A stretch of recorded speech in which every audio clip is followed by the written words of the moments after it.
दोस्तों, क्या आपने फैक्ट्री में पतंग यानी कि काइट को बनते हुए देखा है? और पतंग में लगने वाले मांझे को फैक्ट्री में कैसे बनाया जाता है? आखिर पतंग बनाते वक्त किस कागज का इस्तेमाल किया जाता है? आइए जानते हैं आज की इस वीडियो में।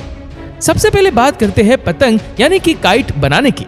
तो काइट मैन्युफैक्चरिंग के लिए एक खास प्रकार के कागज का यूज किया जाता है, जिसे वाइब्रेंट भी कहते हैं। ये कागज वजन में काफी ज्यादा हल्की और काफी पतली भी होती है। तो दोस्तों, सबसे पहले इस कागज के शीटों को ये ऑटोमेटिक मशीन कागजों को निर्धारित वर्गाकार साइज में काट देती है और छोटी फैक्ट्रियों में ये कागज को काटने का काम हाथों से भी किया जाता है। यहाँ पर ये वर्कर्स कागज को वर्गाकार शेप देने के लिए एक स्क्वायर शेप कार्डबोर्ड का यूज करते हैं और इसी कार्डबोर्ड के साथ सारे कागजों को कैंची की मदद से काटा जाता है। अगर आप भी अपने घर में पतंग बनाते हैं तो आप भी इस मेथड का यूज कर सकते हैं। अब इन सारे कागजों के बंडल को पैक करके काइट पेंटिंग सेक्शन में भेज देते हैं। दोस्तों, इस सेक्शन में पतंगों को और अट्रैक्टिव लुक देने के लिए ये ऑटोमेटेड मशीन इन सादे कागजों पर कलरफुल डिजाइन और कंपनी के नाम की ब्रांडिंग करती है।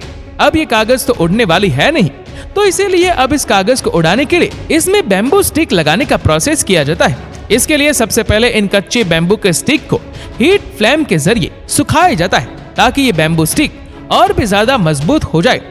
अब यहाँ ये वर्कर्स अपने हाथों से इन बैम्बू स्टिक को गूंद और मैदे से बने लेयर की मदद से कागज पर असेंबल करते हैं। यहाँ पर असेंबल करने का काम हाथों से किया जाता है और पतंग बनाने के अंतिम प्रोसेस में पतंग के निचले भाग में पूंछ लगाया जाता है।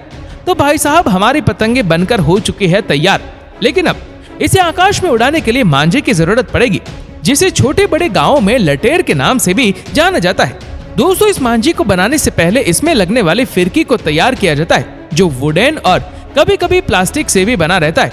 तो सबसे पहले वुडन को गोलाकार शेप दिया जाता है, जिसके लिए एक राउंडर मशीन का यूज किया जाता है और साथ ही इन फिरकियों को फिनिशिंग देने के लिए इनके किनारों पर सैंड पेपर को घिसा जाता है।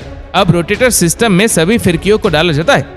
ये रोटेटर मशीन तेजी से घूमकर उसमें उपस्थित सारे वुडन के गद्दों को बाहर निकाल देती है।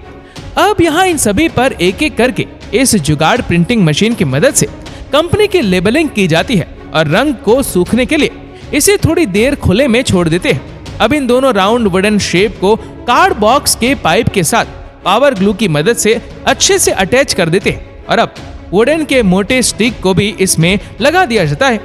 तो चलिए अब जानते हैं सादे धागे को फैक्ट्रियों में मांझा करने का प्रोसेस क्या होता है।